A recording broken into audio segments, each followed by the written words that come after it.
Maggots in the grain. They laughed at me. I still hear the echoes of their snickers floating through the suffocating air of the farmhouse. Obsessed, they said. Delusional. I was just a kid when I first caught the scent of decay wafting through that old barn. My father's voice had been thick with disdain, his words sharp enough to cut. You'll disgrace this family with your nonsense about plagues and rot. Years later, I returned home, a tempestuous storm of shadows at my back. I wasn't the reckless child they'd ridiculed. I was now a plague investigator, a now respected authority on the very anomalies they mocked. My research had carved a path through the filth of ignorance, reviewing horrors that pulsed just beneath the facade of normalcy. People called me names like the Rot Whisperer or the Blight Seeker, but I wore those titles like badges, a grim reminder of the dark truths I'd uncovered.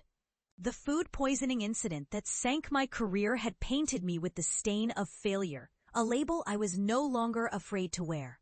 It was a summer afternoon when I decided to confront them, to return to the very place that had been a crucible of shame and derision. As I stepped onto the familiar creaking porch, memories rushed back, my mother's laughter as she shooed me from the barn, my father's scornful eyes pinning me like a bug on a board. I knocked. The sound muffled by the stagnant air. It took far too long for someone to answer, the door finally swinging open to reveal my sister. "Why are you here?" she asked, her face a mask of disbelief. The house had changed little since I left. The same peeling wallpaper hung limply, as if it too were ashamed. She stepped aside, letting me in, but the welcome was icy, filled with whispered judgments.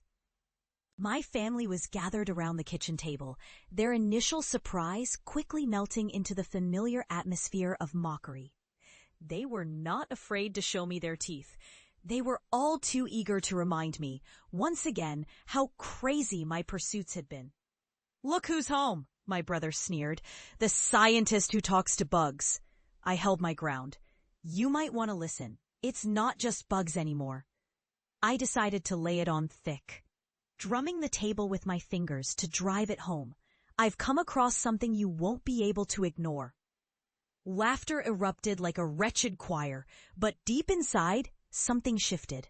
I could feel it, a prickling sensation crawling over my skin, an omen of the truths I had unearthed. I wasn't the same person who'd fled in shame. No, I bore scars that whispered of survival, of encounters with things that lived in the dark. They eventually quieted, stifling their chuckles. "What do you mean?" my mother asked, peering at me with narrowed eyes, now filled with an anxious curiosity. I leaned in, my voice low but filled with certainty. "There's a blight, and it's sentient." Their faces contorted with skepticism. "This again?" my father scoffed, rolling his eyes. The air thickened with tension as I revealed tales of grain silos turned to tombs, where crops screamed silently as they rotted, where ancient folklore entwined with agricultural nightmares.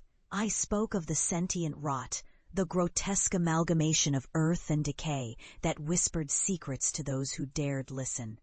As I recounted my harrowing encounters, nights spent in darkness, watching the grain pulsate like a living thing, a chill began to settle in the room.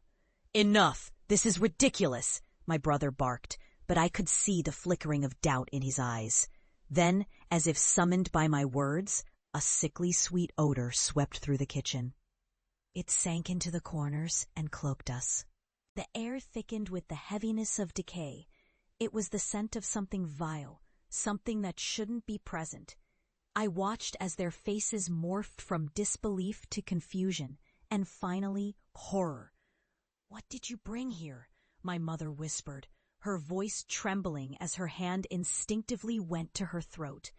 The walls seemed to ripple, an unseen presence crawling forth from every shadow, feeding on their disbelief. I could hear the whispers slithering around them. Words without sound, vibrations of fear radiating like static.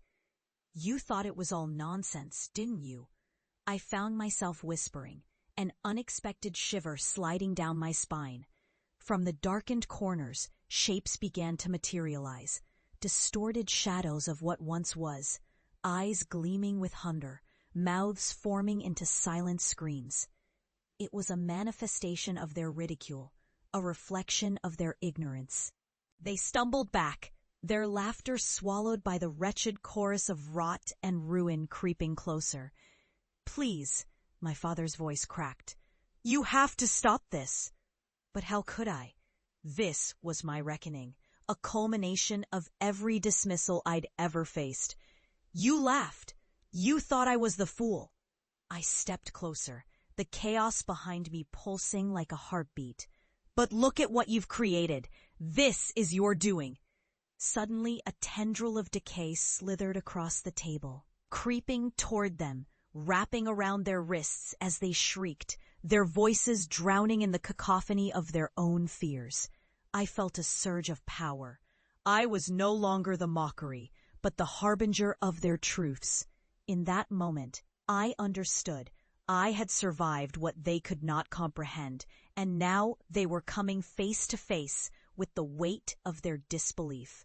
As the shadows enveloped them, dark and thick like smoke, I stepped back, feeling the air clear around me. Their cries faded into the oppressive silence, swallowed by the rot they'd refused to acknowledge. I turned and walked away, leaving them to their reckoning. If only they had listened, if only they had believed, they'd mocked the truths that darkened my path. But I carried with me the secrets of survival, and now they were left to face the horrors of their own making, forever trapped in a cycle of denial. As I drove away, I felt the swell of vindication. I had reclaimed my life, shedding the weight of their laughter like an old skin. The lingering scent of decay haunted the rearview mirror, a reminder that the taunts of the past could never hold me again. My journey had begun in ridicule, but it would end as a haunting truth. Sometimes the monsters are not the ones outside, but the ones we create in our ignorance.